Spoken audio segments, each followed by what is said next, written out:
Mari kita belajar tentang teknik-teknik pengolahan pangan untuk kelas 9.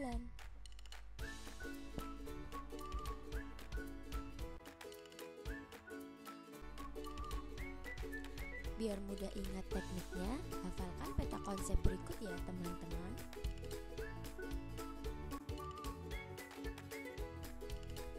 Macam-macam teknik pengolahan pangan, ada teknik pengolahan dasar dan teknik lainnya.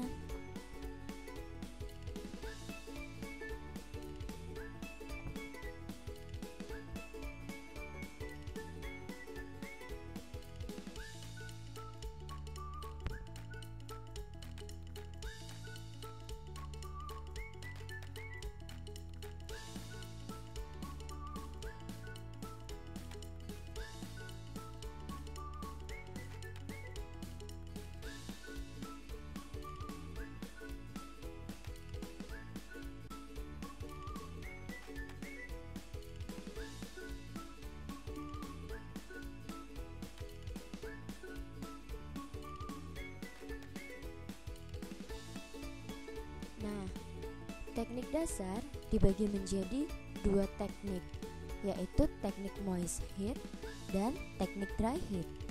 Teknik moist heat dia menggunakan memasak dengan bantuan air atau cairan, bisa berupa air, kaldu, dan sebagainya. Sedangkan teknik pengolahan pangan panas kering mengolahnya biasanya dengan bantuan minyak, lemak agar hasil masakannya tetap crispy. Nah, sekarang kita lanjut ke materi. Penjelasan untuk teknik pengolahan moist heat. Merebus menutup kita sebut dengan poaching, merupakan teknik memasak dalam bahan cair yang sebatas menutupi bahan makanan. Direbus dengan mendidihkan air, kemudian api dikecilkan di bawah titik didih air. Bahan yang dimasak umumnya lunak, mudah hancur seperti buah, sayur, telur setengah matang. Teknik mendidih atau disebut dengan simmering merupakan teknik memasak bahan makanan dengan cara mendidihkan dulu, kemudian apinya dikecilkan dengan api sedang dan direbus lama. Bahan masakannya contohnya ikan dan kaldu. Merebus boiling, teknik mengolah makanan dengan cairan yang sudah mendidih dengan apinya besar. Bahan yang dimasak dapat berupa air, kaldu, susu, daging, telur rebus, dan lain-lain. Dari sini yang perlu kita catat bahwa poaching dia titik didihnya itu kurang dari 92 derajat Celcius. Sedangkan simmering itu sekitar 92 derajat Celcius sampai 96 derajat Celcius. Untuk boiling biasanya titik didih air itu melebihi dari 100 derajat Celcius.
Nah, perbedaan lainnya untuk ketiga teknik pengolahan ini yaitu ketika kita merebus menutup atau memasak dengan poaching, kita harus mendidihkan air terlebih dahulu. Kemudian kita kecilkan api hingga sangat kecil sehingga muncullah banyak gelembung kecil-kecil pada dasar panci. Itulah suhu untuk memasak dengan teknik poaching.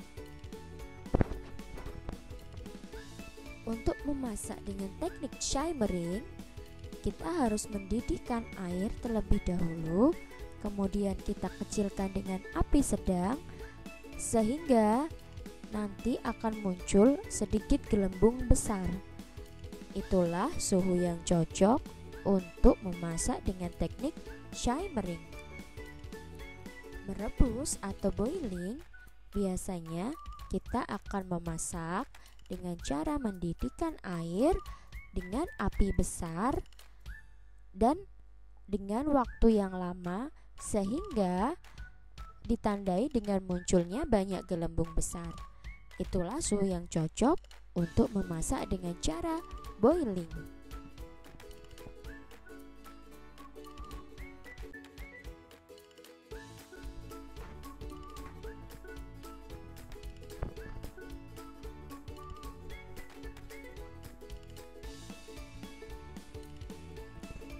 Teknik pengolahan moist head lainnya diantaranya ada merebus sedikit cairan disebut braising.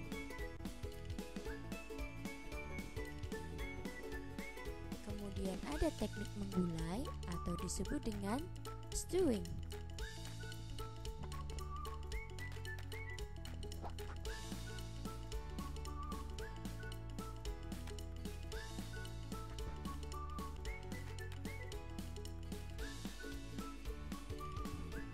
Apa yang membedakan braising dan stewing? Braising adalah teknik merebus bahan makanan dengan sedikit cairan. Biasanya hanya setengah bagian bahan itu tenggelam dalam panci. Dan umumnya ketika memasak ditutup dan dimasak dengan api kecil. Bahan makanan yang diolah juga biasanya dipotong berukuran besar. Contohnya ketika kita memasak semur. Untuk teknik stewing atau menggulai, ini adalah teknik memasak dengan bahan makanan yang ditumis terlebih dahulu. Bumbunya ditumis, selanjutnya diberi air dan direbus pada cairan yang berbumbu kental dan tidak terlalu banyak. Dimasaknya dengan api sedang dan waktunya lebih lama. Umumnya bahan makanan yang dimasak dipotong dengan ukuran sedang. Contoh masakannya seperti opor, gulai, dan juga rendang.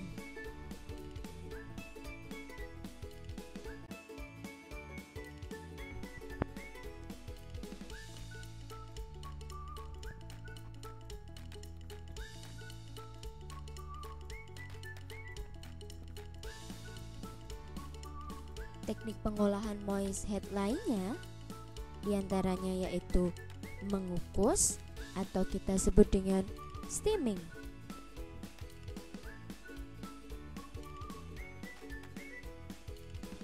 Dan teknik mengetin atau disebut dengan au bain-marie.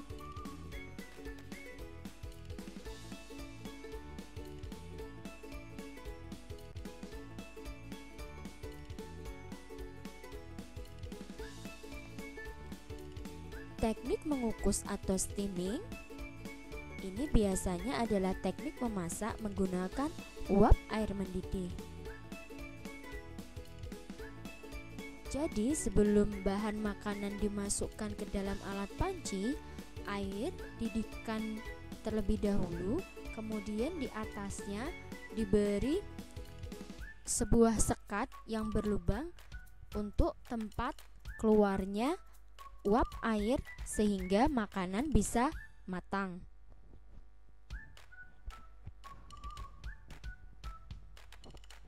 Umumnya bahan makanan yang diolah akan menjadi lunak dan lembut serta gizinya tidak hilang. Sedangkan teknik mengetim atau au bain-marie merupakan teknik memasak bahan makanan dengan menggunakan dua panci yang berbeda ukuran, di mana panci kecil yang berisi bahan diletakkan di atas air yang mendidih. Contohnya seperti membuat nasi tim ataupun melelehkan coklat. Teknik pengolahan dry head.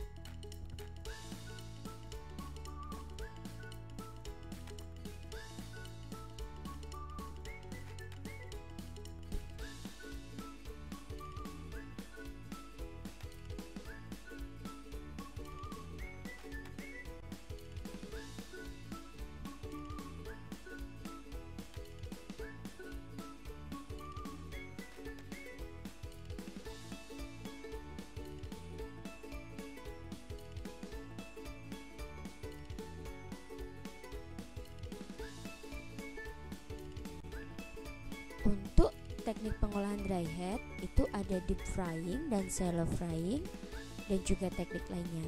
Untuk deep frying bisa kalian perhatikan contoh gambar di sebelahnya sedang memasak kentang goreng. Nah, pada teknik ini bahan makanan terendam minyak goreng sampai dia tidak terlihat di permukaan, jadi menenggelamkan bahan. Hasil akhir makanannya crispy, tetapi kekurangannya adalah kandungan gizinya akan hilang. Untuk teknik shallow frying atau menggoreng minyak sedikit, biasanya tidak semua bagian bahan makanan akan terendam.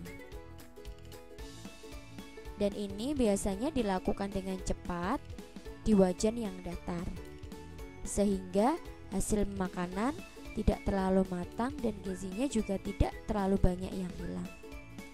Hanya gizinya menyusut.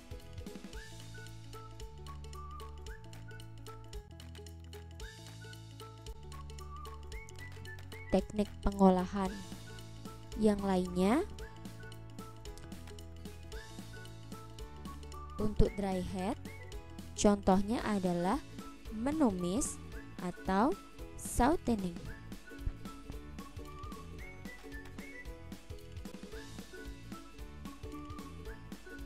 Dan juga ada teknik memasak lainnya dengan cara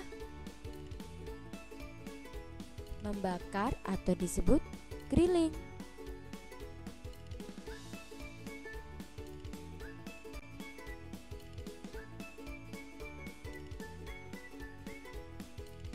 Menumis merupakan teknik memasak dengan minyak yang sangat sedikit dengan bahan-bahan yang sudah dipotong kecil-kecil, dimasak sebentar kemudian ditambah sedikit air. Biasanya agar lebih sehat, menumis menggunakan minyak zaitun atau minyak canola.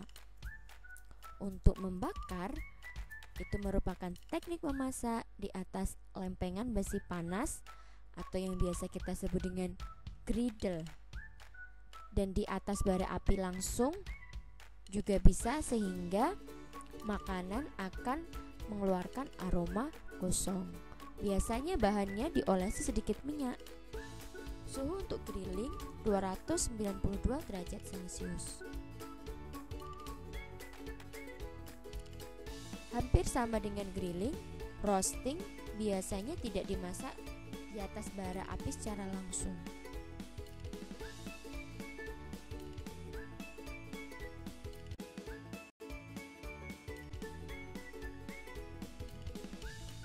Untuk teknik pengolahan dry head baking,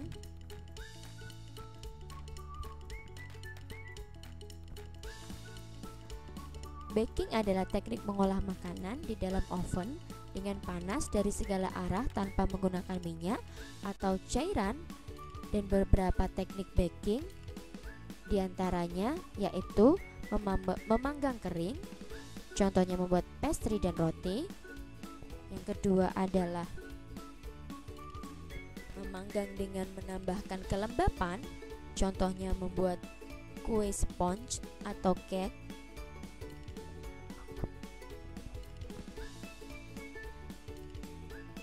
Dan yang ketiga adalah memanggang dengan 2 wadah, contohnya membuat puding karamel.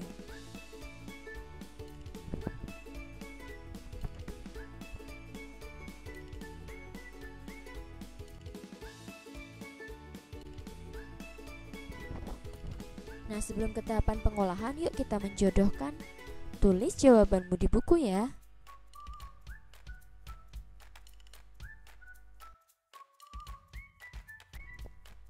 Jodohkanlah gambar dengan teknik yang benar.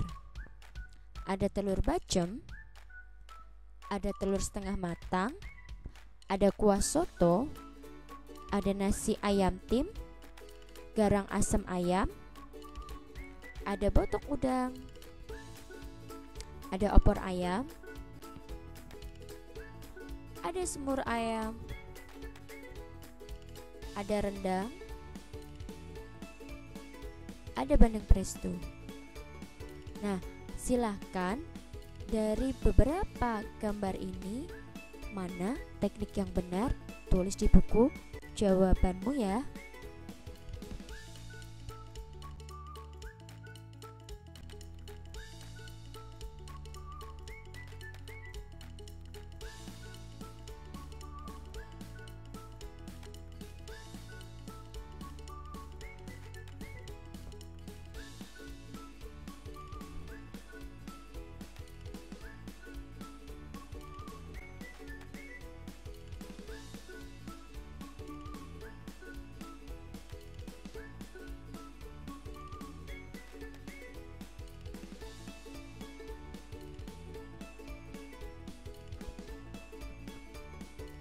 Nah, ini adalah jawaban yang benar.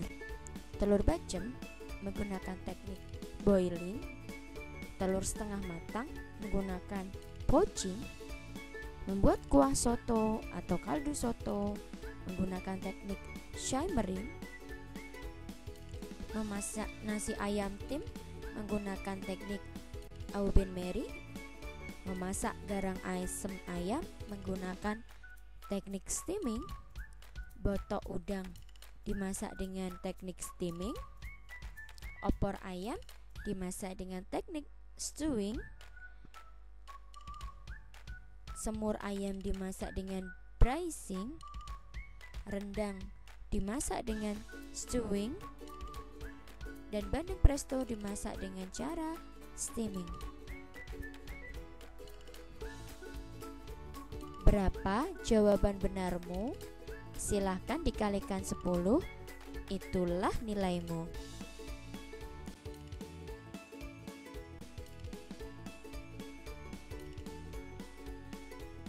Tahapan pengolahan ada 4.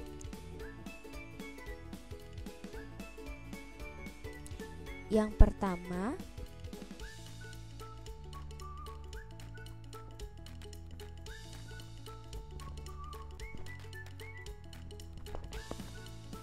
ada tahap perencanaan, contohnya menentukan jenis pengolahan, menentukan jadwal, membuat daftar alat bahan, menentukan kemasan penyajian, dan membagi tugas kelompok.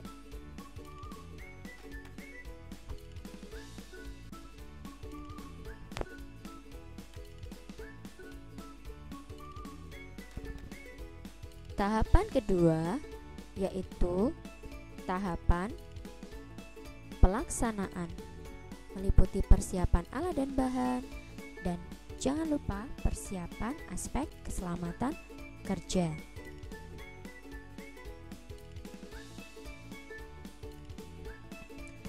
Untuk tahapan ketiga,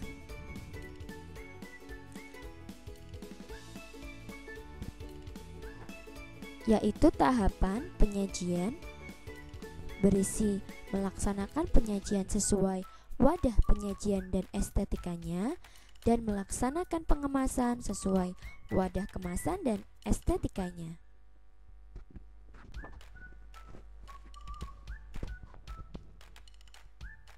Tahapan keempat yaitu tahapan evaluasi, yaitu merasakan hasil atau produk dan mengevaluasi serta membuat catatan perbaikan.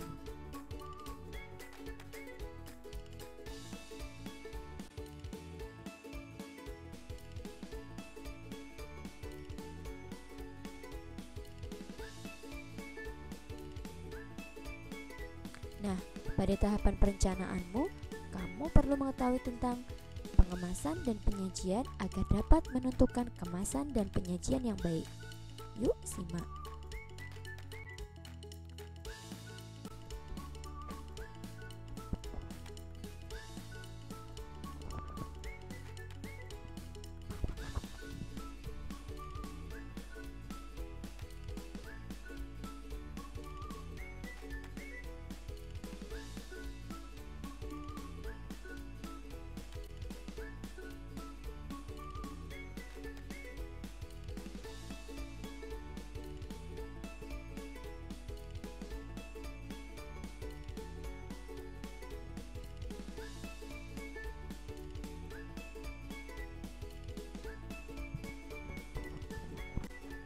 Jenis-jenis kemasan makanan berdasarkan teknologi pembuatannya ada tradisional dan modern.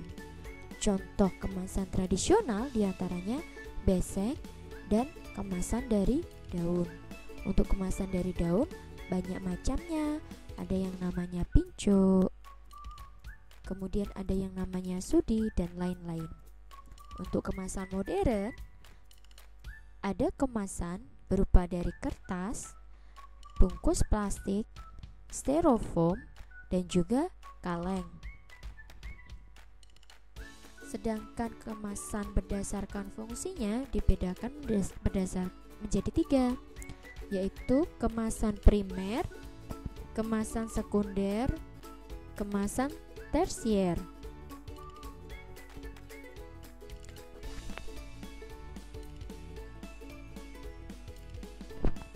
Kemasan primer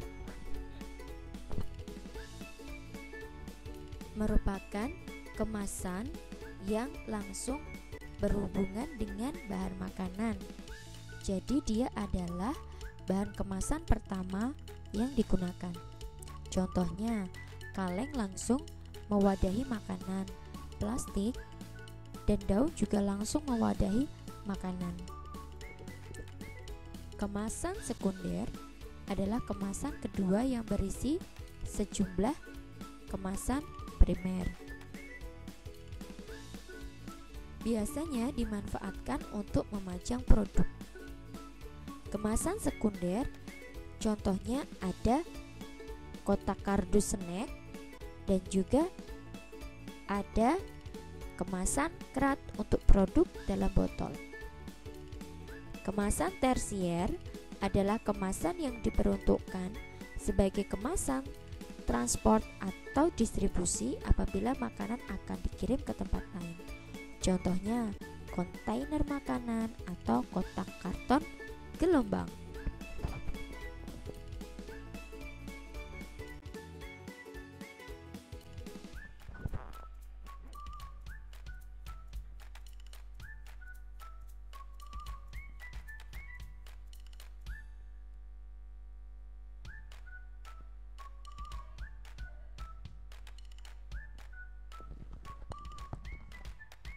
Mengapa makanan harus dikemas? Simak tujuan pengemasan berikut ini. 1. Mencegah kerusakan dan kehilangan gizi bahan makanan. 2. Membuat umur simpan bahan makanan lebih lama. 3. Menghindarkan kontaminasi dan menjaga tetap higienis. 4. Memudahkan distribusi makanan. 5. Menambah estetika dan nilai jual makanan.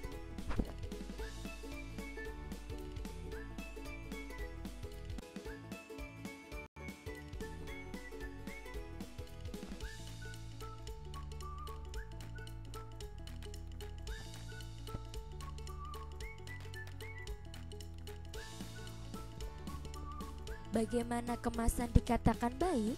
Simak syarat pengemasan yang baik berikut ini. Syaratnya, kemasan tidak bersifat racun. 2. Harus kedap air dan kedap udara dari luar. 3. Tahan panas. 4. Mudah diproduksi dan harganya sesuai dengan kebutuhan.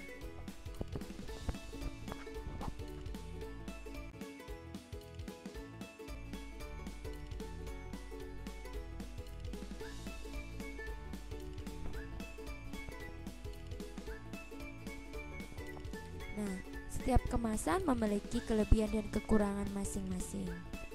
Carilah informasi ini dari internet ya. Contohnya, kertas dan plastik memiliki beberapa kekurangan ataupun kelebihan. Salah satu kelebihan kertas, dia adalah ramah lingkungan. Berbeda dengan plastik. Plastik kekurangannya adalah dia tidak mudah untuk diuraikan. Nah, untuk daun dan kaleng juga memiliki kelemahan dan kelebihan lainnya. Silahkan cari informasinya dari internet ya.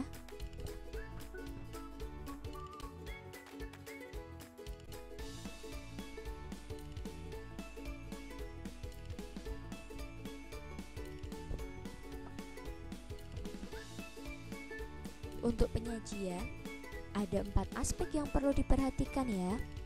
Yang pertama adalah warna. Warna makanan juga dapat digunakan untuk menunjukkan kondisi makanan masih baik atau tidak.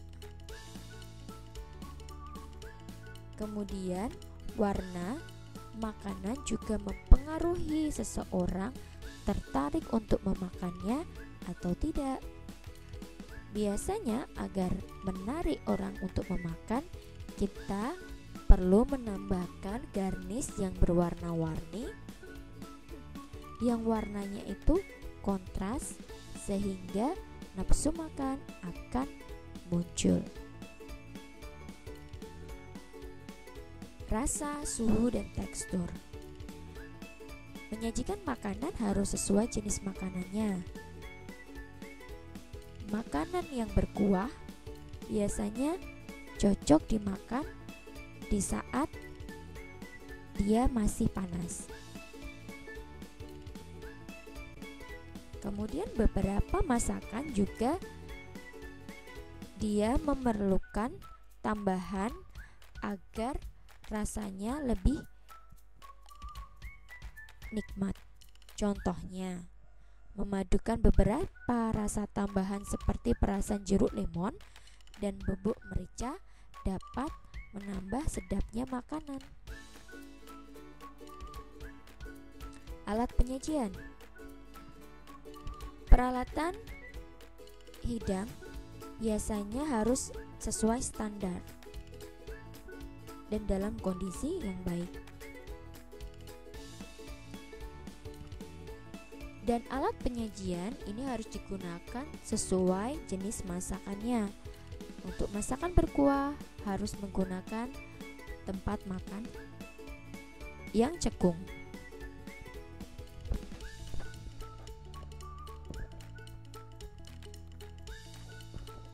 Kemudian untuk kebersihan, setiap jenis makanan itu harus ditempatkan dalam wadah yang terpisah dan bersih sehingga rasanya tidak langsung bercampur menjadi satu.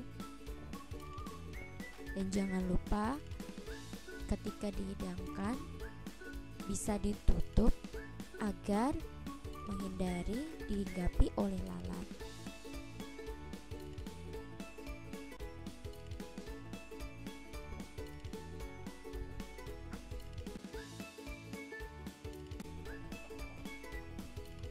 Nah, pada tahapan pelaksanaanmu, kamu perlu mengetahui tentang cara membedakan bahan yang masih segar dan busuk. Selain itu, kalian harus tahu cara membersihkannya sebelum kalian mengolah menjadi makanan. Pada tahapan pelaksanaan, kamu juga perlu memperhatikan aspek keselamatan kerja. Yuk, simak. Ciri-ciri ikan segar dan busuk. Insang ikan segar berwarna merah, baunya segar, dan tertutup lendir bening. Insang ikan busuk, dia akan berwarna coklat atau kelabu, berbau asam, dan tertutup lendir keruh.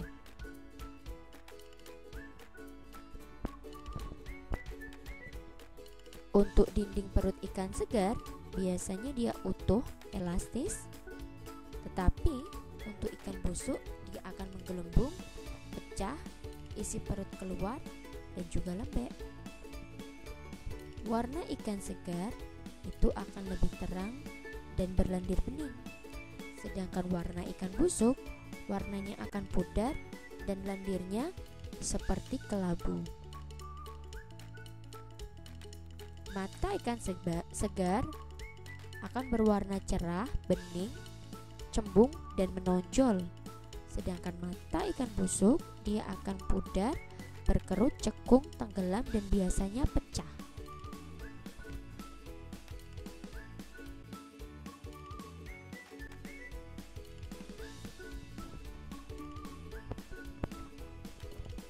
Ya, pernahkah kamu menemukan rambut pada makanan?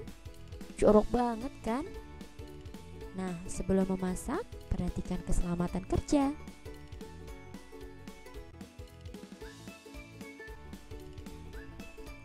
Jangan lupa mengikat rambutmu dan menggunakan topi, kemudian menggunakan seragam bersih, pakai sarung tangan yang biasanya sekali buang, kemudian pakai apron penuh dan juga sepatu.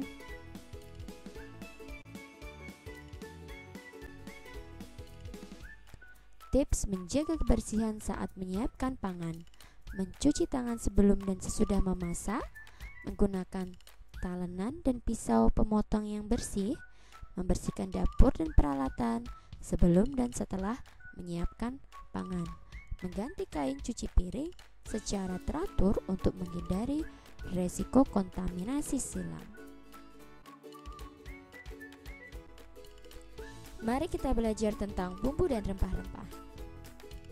Beberapa makanan diperlukan untuk menghilangkan bau, menambah rasa sedap, dan juga memberikan warna. Bahan yang umum untuk penyedap biasanya adalah bawang merah, bawang putih, bawang bombay, dan juga kadang ditambahkan lada dan kemiri biar rasanya lebih gurih. Untuk masakan daging dan ikan yang berbau amis, biasanya harus ditambahkan dengan bumbu atau rempah-rempah yang memiliki aroma khas. Contohnya, lengkuas, jahe, bunga lawang, daun salam, daun dan buah jeruk nipis, ataupun keluak. Untuk kencur, biasanya dia ditambahkan untuk pembuatan pecel sehingga aromanya lebih sedap. Temu kunci biasanya ditambahkan untuk sayur bayam agar rasanya juga lebih nikmat.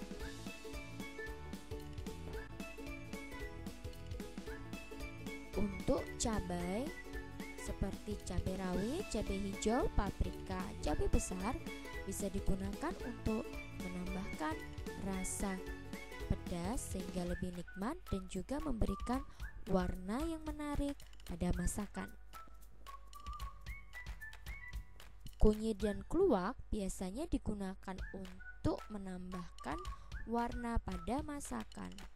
Contohnya, keluak digunakan untuk memasak rendang sehingga warnanya lebih hitam.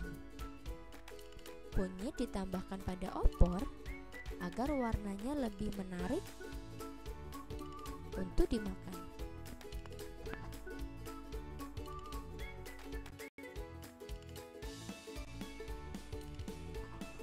Setelah belajar teknik dan tahapan pengolahan, yuk kita main game terkode-kode.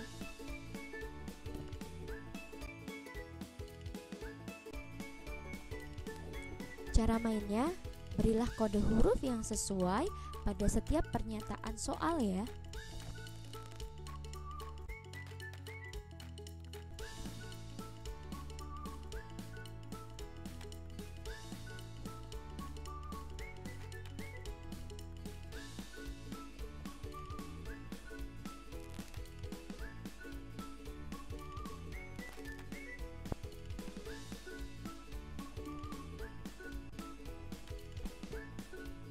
Untuk kode A itu merupakan kode tahapan perencanaan.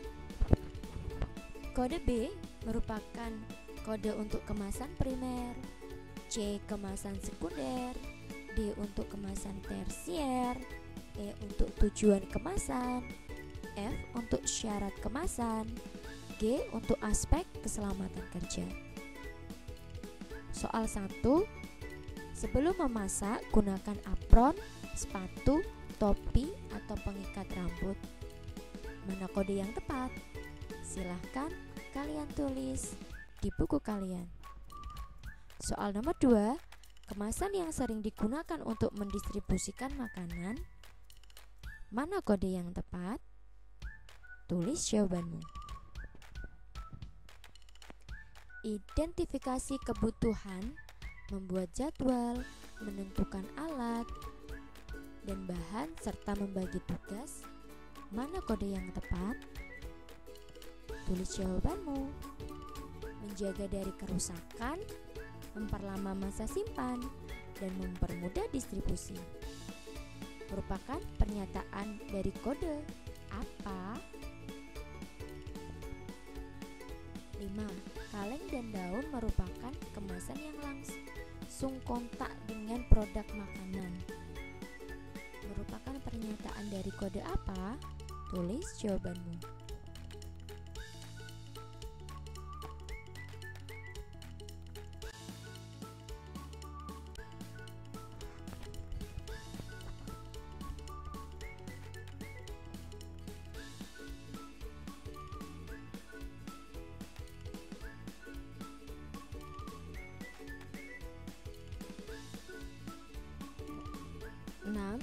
Kemasan yang digunakan untuk memajang produk, contohnya krat botol, merupakan pernyataan dari kode apa?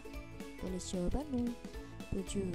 Tidak beracun, kedap udara, dan kedap air, serta tahan panas, merupakan pernyataan untuk kode apa? Tulis jawabanmu. 8. Mata menonjol dan bening, merupakan kode untuk apa? Tulis jawabanmu. Insang berwarna merah dan berlendir bening, merupakan pernyataan untuk kode apa? Tulis jawabanmu. 10. Kemasan kardus dan kontainer, merupakan pernyataan untuk kode apa? Tulis jawabanmu di buku ya. Setelah itu, nanti kamu cocokkan dan hitung berapa benar jawabanmu, kalikan 10, itulah nilaimu. Nah, ini dia jawabannya. Silahkan kalian cocokkan berapa benar kalian. Ini untuk soal nomor 1 sampai nomor 5. 1G, 2D, 3A, 4E, 5B. 6C, 7F, 8H, 9H, dan 10D. Thank you for watching. Bye bye.